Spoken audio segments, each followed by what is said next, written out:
हाँ तो दोस्तों, आज हम आपको बताएंगे माध्यमिक शिक्षा बोर्ड अजमेर के द्वारा जो मॉडल पेपर बनाया गया उसके प्रश्न। तो दोस्तों, ये कक्षा 10 विषय गणित का मॉडल पेपर है जो अभी अर्धवार्षिक का पेपर आएगा, उसी के आधार पर बनाया गया ये पेपर है।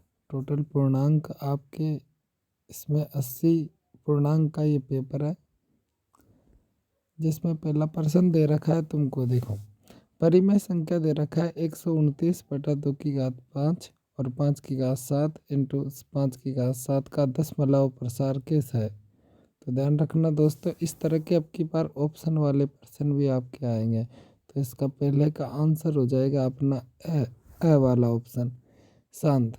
इसी प्रकार दूसरा प्रश्न है, निम्न में से एक द्विघात बहुपद नहीं है। तो यहाँ पे चौथा वाला द वाला ऑप्शन हो जाएगा राइट। निम्नलिखित समीकरण युग्म के हल है। तो यहाँ पे दोस्तों तुमको x + y = 4 और x - y = 2 दे रखा है। इन दोनों को हल करने पर जो x और y का मान आएगा वही ऑप्शन आपका राइट हो जाएगा। अगला प्रश्न है चौथा, निम्नलिखित में से कौन द्विघात समीकरण को हल करने की एक विधि है। ध्यान रखना दोस्तों, गुणनखंड विधि भी द्विघात समीकरण को हल करने की एक विधि होती है। पूर्ण वर्ग विधि के द्वारा भी द्विघात समीकरण को हल किया जाता है और द्विघाती सूत्र के द्वारा भी और इसको हल किया जाता है। बाकी तीन ऑप्शन सही है, इस कारण अपना आंसर हो जाएगा उपरोक्त सभी।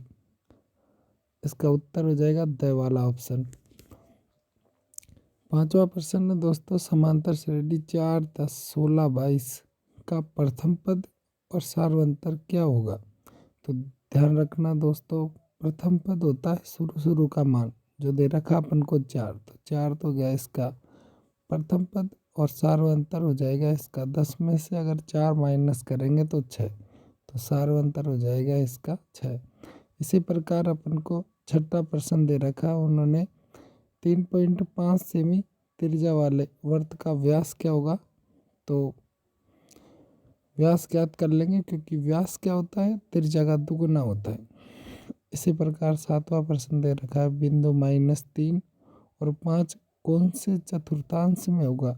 तो ध्यान रखना दोस्तों, ये कौन से चतुर्थांश में होगा। -3 x अक्ष का मान और 5 y अक्ष का मान है। तो ये दोस्तों ध्यान रखना कौन से चतुर्थांश में होगा, दूसरे वाले में। तो ब वाला ऑप्शन इसका इज राइट है।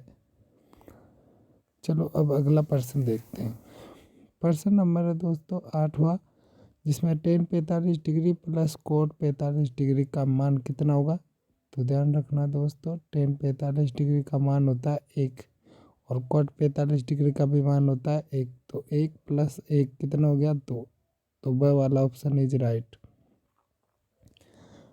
अगला प्रश्न है 9वां, cos 90 - 48 डिग्री का मान कितना होगा। तो कोस बदल जाएगा दोस्तों साइन में और 48 डिग्री। तो स वाला ऑप्शन। इसी प्रकार 10वां प्रश्न है दोस्तों।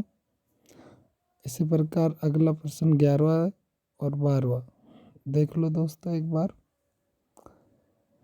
इसी प्रकार अब की बार दोस्तों आपके रिक्त स्थान वाले प्रश्न भी आएंगे, जिसमें 6 प्रश्न इसमें आपको दे रखे।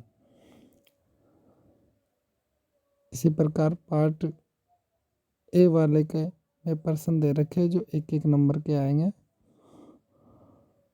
और इस तरह से ये पार्ट बी अब तुम्हारा शुरू होता है, जिसमें क्वेश्चन नंबर 4 और 5 दे रखा है। क्वेश्चन नंबर 4 में न्यूक्लिड विभाजन विधि द्वारा 90 और 144 का महत्तम समापवर्तक ज्ञात कीजिए। और द्विघात बहुपद ये क्वेश्चन नंबर 5 है, इसके शून्य ज्ञात करने हैं आपको। आगे देखिए दोस्तों, क्वेश्चन नंबर 6, 7, 8, 9, 10, 11, 12, 13, 14, 15, 16, 17, 18, 19, 20 इस तरह से ये पूरे होते हैं दोस्तों प्रश्न। और आप एक बार स्क्रीनशॉट ले लीजिए इसका।